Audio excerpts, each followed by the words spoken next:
आंकड़ों का संकलन।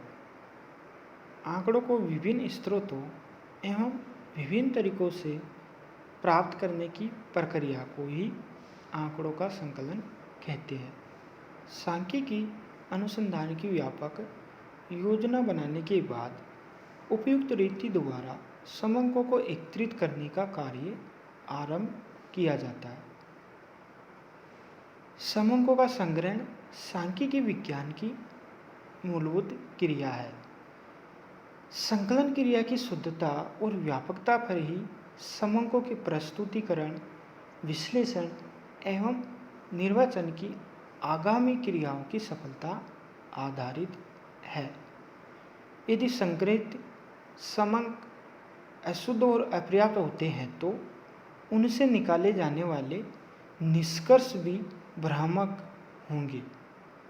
अतः समंकों के संग्रह की क्रिया में सतर्कता और सावधानी रखना बहुत आवश्यक है। सांख्यिकीय अनुसंधान जब आंकड़ों के संग्रहण से लेकर निर्वचन तक की सभी क्रियाएं अपने कर्मानुसार पूर्ण की जाती है तो ये प्रक्रिया सांख्यिकीय अनुसंधान कहलाता है। सांख्यिकीय अनुसंधान केवल उन्हीं ही समस्याओं से संबंधित है जिनका संख्यात्मक विवेचन संभव हो, जैसे व्यय, आय, जनसंख्या, गरीबी, बेरोजगारी इत्यादि। सांख्यिकीय अनुसंधान केवल उन समस्याओं से संबंधित नहीं होती जिनका संख्यात्मक विवेचन संभव न हो, जैसे बुद्धिमत्ता, सुंदरता, लालच आदि। फिर आंकड़ा किसी समस्या से संबंधित संख्यात्मक तथ्यों के समूह के विस्तृत रूप को आंकड़ा या समंक कहते हैं। आंकड़े दो प्रकार के होते हैं, प्राथमिक आंकड़े या प्राथमिक समंक, दूसरा है द्वितीयक समंक।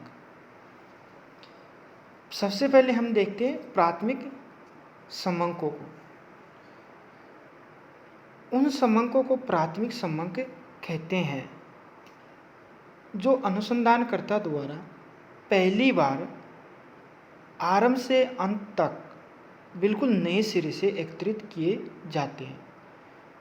उदाहरण के लिए, जैसे किसी राज्य में खेती और मजदूरों की रहन सहन की स्थिति के बारे में यदि कोई अनुसंधानकर्ता नए सिरे से मौलिक रूप से समंक एकत्रित करता है तो वे उसके लिए प्राथमिक समंक कहलाएंगे। फिर इसके बाद में देखते हैं हम द्वितीयक या गौण समंक या आंकड़े। द्वितीयक समंक वे समंक है जो पहले ही अन्य व्यक्तियों या संस्थाओं द्वारा एकत्रित व प्रकाशित किए जा चुके हैं। अनुसंधानकर्ता केवल उनका प्रयोग करता है। जैसे यदि अनुसंधानकर्ता सरकार द्वारा कृषि श्रम अनुसंधान के अंतर्गत संकलित और प्रकाशित समंकों को प्राप्त कर लेता है तो वे समंक उसके लिए द्वितीयक समंक होंगे। अब हम देखते हैं प्राथमिक समंक और द्वितीयक समंकों में अंतर के बारे में। प्राथमिक समंक इसे अनुसंधानकर्ता स्वयं एकत्रित करता है, जबकि द्वितीयक समंक किसी दूसरे अनुसंधानकर्ता द्वारा एकत्रित आंकड़ों से लिए जाते हैं। प्राथमिक समंक इसे एकत्रित करने में अधिक समय, श्रम और धन लगता है, जबकि द्वितीयक समंकों में कम समय, कम श्रम और धन लगता है। फिर प्राथमिक समंकों के उद्देश्य के अनुकूल एकत्रित किए जाते हैं। जबकि द्वितीयक आंकड़े अन्य उद्देश्य से लिए गए हो सकते हैं, इसलिए ये वर्तमान उद्देश्य के अनुकूल नहीं होते हैं। चौथा है, इन प्राथमिक आंकड़ों से किया गया अनुसंधान सही एवं उद्देश्यपूर्ण होता है, जबकि द्वितीयक समंकों से किया गया अनुसंधान संदेहास्पद होता है।